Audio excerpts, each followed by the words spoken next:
नमस्कार दोस्तों, अगर आप भी टाटा आईपीएल में रॉयल चैलेंजर्स बेंगलोर और गुजरात टाइटंस के बीच खेले गए आईपीएल के 14वें एवं सबसे रोमांचक सांसों को रोक देने वाले महामुकाबले को देखकर खुश हैं, तो हमारी इस वीडियो को एक लाइक जरूर करें। आज की हमारी इस वीडियो का लाइक टारगेट सिर्फ 1000 लाइक है, तो दिल से हमारी इस वीडियो को लाइक करना नहीं भूलें।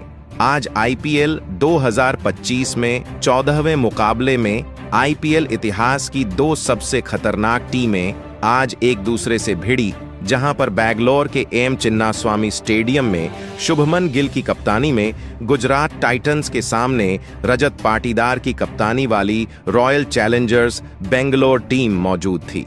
इस महामुकाबले की शुरुआत में जब टॉस के लिए सिक्का उछाला गया तो गुजरात के कप्तान शुभमन गिल ने टॉस जीतकर पहले गेंदबाजी करने का फैसला किया और रॉयल चैलेंजर्स बैंगलोर को बेहतरीन बल्लेबाजी करने के लिए आमंत्रित किया। इस महामुकाबले में बैंगलोर की तरफ से शुरुआत दिलाने के लिए दो खतरनाक बल्लेबाज मैदान पर उतरे, जहां पर आज फिलिप सॉल्ट और विराट कोहली के कंधों पर अपनी टीम को एक विस्फोटक अंदाज में शुरुआत दिलाने की जिम्मेदारी थी।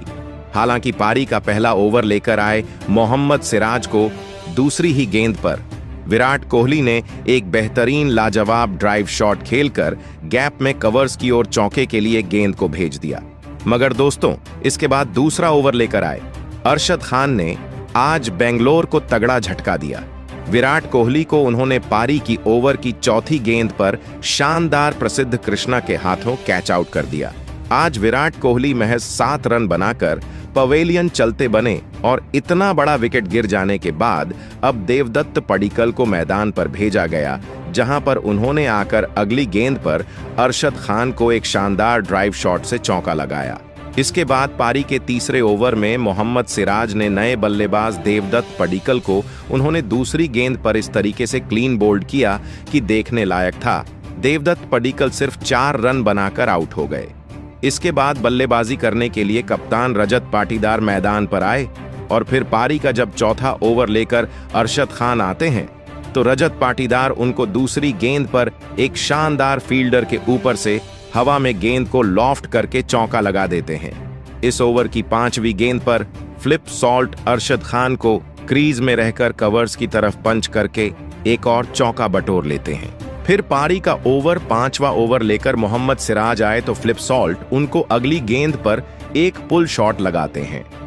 105 मीटर लंबा गगनचुंबी 6 लगता है। इन दोनों ने मिलकर अपनी टीम को 35 रन पर पहुंचा दिया था, मगर अगली गेंद पर खतरनाक मोहम्मद सिराज ने फिलिप सॉल्ट को खतरनाक तरीके से क्लीन बोल्ड करके पवेलियन वापस भेज दिया। फिल सॉल्ट आज 13 गेंद में 14 रन बनाकर आउट हुए। फिर इसके बाद बल्लेबाजी करने के लिए लियम लिविंगस्टोन को भेजा जाता है। पारी के 7वें ओवर में ईशांत शर्मा को रजत पाटीदार एक क्रैकिंग कवर ड्राइव लगाकर फुल लेंथ की गेंद को मिड ऑफ और कवर्स के फील्डर्स के बीच से चौके के लिए भेज देते हैं। अब टीम को 42 रन पर पहुंचा दिया गया था। फिर ओवर की अगली गेंद पर ईशांत शर्मा ने रजत पाटीदार को एलबीडब्ल्यू आउट कर दिया और सिर्फ 12 रन बनाकर आज रजत पाटीदार पवेलियन चले गए। इसके बाद जितेश शर्मा आते हैं और फिर जितेश शर्मा यहां से खतरनाक बल्लेबाजी शुरू करते हैं। इसी ओवर की 5वीं गेंद पर ईशांत शर्मा को एक शानदार ऑन साइड की तरफ पुल शॉट खेलकर गैप में चौका बटोर लेते हैं दोस्तों। इसके बाद फिर जितेश शर्मा 9वें ओवर में ईशांत शर्मा को टारगेट करते हैं, जहां दूसरी गेंद को महज अपनी टाइमिंग के साथ लॉफ्ट करके सीमा रेखा से बाहर 6 रनों के लिए गेंद को भेजते हैं। फिर चौथी गेंद पर जितेश शर्मा एक शानदार पंच शॉट लगाते हैं और पॉइंट और कवर्स फील्डर के बीच से गेंद चौके के लिए चली जाती है। इसके बाद फिर अंतिम गेंद पर जितेश शर्मा एक और कड़क शॉट लगाकर सीमा रेखा से बाहर गेंद को चौके के लिए भेज देते हैं और दूसरी तरफ जितेश शर्मा की बल्लेबाजी देखकर लियाम लिविंगस्टोन भी बड़े शॉट खेलना चालू कर देते हैं, जहां पर 10वें ओवर में जब प्रसिद्ध कृष्णा गेंदबाजी करते हैं, दूसरी शॉर्ट बॉल को बेहतरीन झुककर गाइड करते हैं, कीपर के ऊपर से सीधी सीमा रेखा से बाहर 4 रन के लिए भेज देते हैं। इस प्रकार पहले 10 ओवर में टीम 4 विकेट खोकर 73 रन स्कोर बोर्ड पर लगा देती है। फिर जितेश शर्मा 11वें ओवर में साई किशोर को 6वीं गेंद पर एक शानदार इनसाइड आउट शॉट खेलकर 4 रन के लिए गेंद को भेजते हैं। वहां पर लियाम लिविंगस्टोन फिर 12वीं ओवर में राशिद खान को तीसरी गेंद पर स्लॉग स्वीप करते हुए 6 के लिए मैदान से बाहर भेजते हैं और इस ओवर की अंतिम गेंद पर राशिद खान को जितेश शर्मा भी करारा फाइन लेग के ऊपर 4 रनों के लिए गेंद को भेज देते हैं। लियाम लिविंगस्टोन और जितेश शर्मा के बीच में एक बेहतरीन 52 रन की साझेदारी कर ली थी और टीम का स्कोर 94 पर पहुंचा दिया था।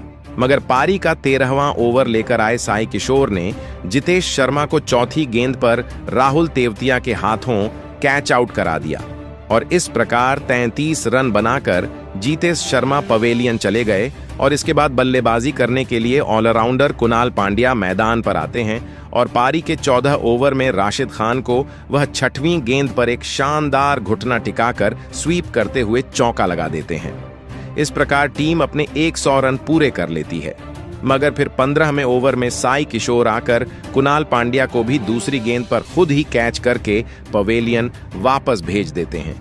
आज कुणाल पांड्या सिर्फ 5 रन का सहयोग दे पाए और इसके बाद लियाम लिविंगस्टोन का साथ देने के लिए टिम डेविड मैदान पर आते हैं और जहां पर लग रहा था कि टीम आज 150 तक नहीं पहुंच पाएगी, इन दोनों ने तूफान लाकर सामने वाली गेंदबाजी को ध्वस्त करके रख दिया। फिर 16वें ओवर में राशिद खान को लियाम लिविंगस्टोन दूसरी गेंद पर एक मिड विकेट की तरफ पुल शॉट लगाकर 6 लगा देते हैं। फिर टिम डेविड इसी ओवर की 5वीं गेंद पर गैप में सीमा रेखा से बाहर 4 रन के लिए गेंद को भेज देते हैं दोस्तों। इसके बाद फिर साई किशोर को 17वीं ओवर में टिम डेविड तीसरी गेंद पर एक कड़क शॉट लगाते हैं और बैकफुट से जाकर मिड विकेट की तरह पुल शॉट लगाकर 6 भेज देते हैं और टीम को आगे बढ़ाते हैं। टिम डेविड खतरनाक बल्लेबाजी कर रहे थे। फिर 18वें ओवर में दूसरी गेंद पर लियाम लिविंगस्टोन राशिद खान को घुटना टिकाकर स्वीप करके गगनचुंबी 6 लगा देते हैं। इस ओवर में राशिद खान को टारगेट किया जाता है 5वीं गेंद पर। फिर लियाम लिविंगस्टोन झन्नातेदार शॉट लगाकर स्लॉक करके 6 के लिए भेजती है। फिर 6वीं गेंद पर लियाम लिविंगस्टोन एक गगनचुंबी 6 राशिद खान को और लगाते हैं और उसके साथ ही वह अपना अर्धशतक सिर्फ 39 गेंदों में पूरा कर लेते हैं। अब लिविंगस्टोन को 19वें ओवर में मोहम्मद सिराज आकर दूसरी गेंद पर जोश बटलर के हाथों कैच आउट करा देते हैं। आज सिर्फ 54 रन बनाकर लियाम लिविंगस्टोन पवेलियन चले जाते हैं। इसके बाद बल्लेबाजी करने के लिए भुवनेश्वर कुमार मैदान पर आते हैं। फिर टिम डेविड पारी के अंतिम ओवर में तीसरी गेंद पर एक शानदार पुल शॉट लगाकर सीमा रेखा से बाहर 4 रन के लिए गेंद को भेज देते हैं। फिर चौथी गेंद पर टिम डेविड ताकत बड़ा शॉट लॉन्ग ऑफ की तरफ लगाकर गगनचुंबी 6 हासिल करते हैं। इसके बाद 5वीं गेंद पर टिम डेविड एक शानदार शरीर से गेंद को आने देते हैं और पुल शॉट लगाकर चौके के लिए भेज देते हैं। पारी की अंतिम गेंद पर प्रसिद्ध कृष्णा टिम डेविड को क्लीन बोल्ड कर देते हैं। वह शानदार 30 रन बनाकर आउट हुए और टीम आज निर्धारित 20 ओवर में 8 विकेट खोकर 169 रन स्कोर बोर्ड पर लगाती है और 170 रन का लक्ष्य चेज करने के लिए आज गुजरात टाइटंस को दिया है। जहां रन के लक्ष्य के जवाब में उत्तरी गुजरात टाइटंस की तरफ से 2 खतरनाक बल्लेबाज मैदान पर उतरे, जहां आज गुजरात टीम के लिए अपनी टीम को खतरनाक शुरुआत दिलाने की जिम्मेदारी शुभमन गिल और साई सुदर्शन के कंधों पर थी और गुजरात की इस नौजवान ओपनिंग जोड़ी ने मैदान में उतरते ही बेंगलुरु की गेंदबाजी पर रन बनाना शुरू कर दिया था और एक अहम साझेदारी शुरुआत में ही बेंगलुरु की गेंदबाजी के सामने खड़ी करनी शुरू कर दी थी। कप्तान शुभमन गिल और साई सुदर्शन की इस गजब की बल्लेबाजी ने अब बेंगलुरु की गेंदबाजी को दबाव में डाल दिया था, लेकिन तभी पारी का 5वां ओवर डालने आए। भुवनेश्वर कुमार ने लाजवाब बल्लेबाजी कर रहे गुजरात के कप्तान शुभमन गिल को लियाम लिविंगस्टोन के हाथों कैच आउट कर दिया। कप्तान शुभमन गिल इस मुकाबले में 14 गेंद में 14 रन बनाकर आउट हो गए। गुजरात की ओपनिंग साझेदारी के टूटने के बाद अब बल्लेबाजी के लिए जोश बटलर मैदान में उतरे थे, लेकिन नए बल्लेबाज जोश बटलर के साथ मिलकर सेट हो चुके साई सुदर्शन ने फिर एक और साझेदारी बेंगलुरु की गेंदबाजी के खिलाफ बनानी शुरू कर दी। साई सुदर्शन इस मुकाबले में भी लाजवाब फॉर्म में नजर आ रहे थे और लगातार बेंगलुरु की गेंदबाजी पर बड़े शॉट खेल रहे थे। बेंगलुरु के कप्तान रजत पाटीदार साई सुदर्शन को रोकने की पूरी कोशिश कर रहे थे, लेकिन उनका कोई भी गेंदबाज इस गुजरात के खिलाड़ी का विकेट नहीं ले पा रहा था। तो वही जोश बटलर ने भी अब अपने हाथ खोलना शुरू कर दिया था। पारी के 9वें ओवर में तो गेंदबाजी पर आए रसिक सलाम को जोश बटलर ने एक चौका और 2 शानदार छक्का लगा दिए थे। अब फिर एक बार बेंगलुरु की गेंदबाजी दबाव में थी। गुजरात की टीम के लिए आसानी से रन बन रहे थे। कोई भी बेंगलुरु का गेंदबाज साई सुदर्शन और जोश बटलर की खतरनाक साझेदारी को तोड़ नहीं पा रहा था। बेंगलुरु का हर एक गेंदबाज अब इस मुकाबले में मुश्किल में था, क्योंकि साई सुदर्शन और जोश बटलर की यह जोड़ी लगातार पारी के हर एक ओवर में चौके लगा रही थी। और फिर इसी बीच साई सुदर्शन और जोश बटलर की एक ताबड़तोड़ अर्धशतकीय साझेदारी भी पूरी हो गई। साई सुदर्शन और जोश बटलर की यह साझेदारी अब बेंगलुरु की गेंदबाजी के लिए किसी बुरे सपने की तरह साबित हो रही थी। दोनों ही खिलाड़ी आसानी से बेंगलुरु की गेंदबाजी पर रन बना रहे थे। अब बेंगलुरु के गेंदबाज विकेट लेकर ही इस मुकाबले में वापसी कर सकते थे।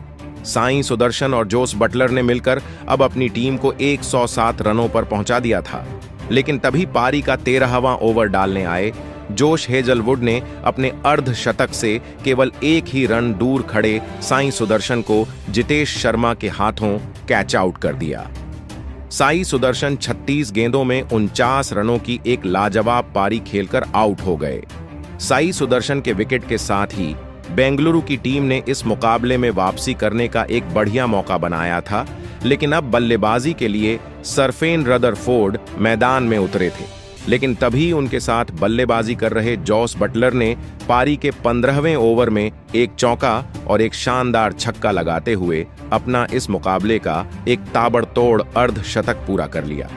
जोश बटलर जब तक मैदान में मौजूद थे तब तक बेंगलुरु की गेंदबाजी इस मुकाबले में वापसी नहीं कर सकती थी। अब मुकाबला बेंगलुरु के हाथ से निकलने लगा था।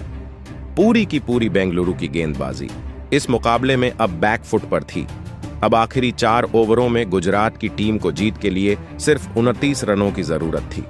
अब यहां से कोई चमत्कार ही बेंगलुरु की टीम को इस महामुकाबले में जीता सकता था।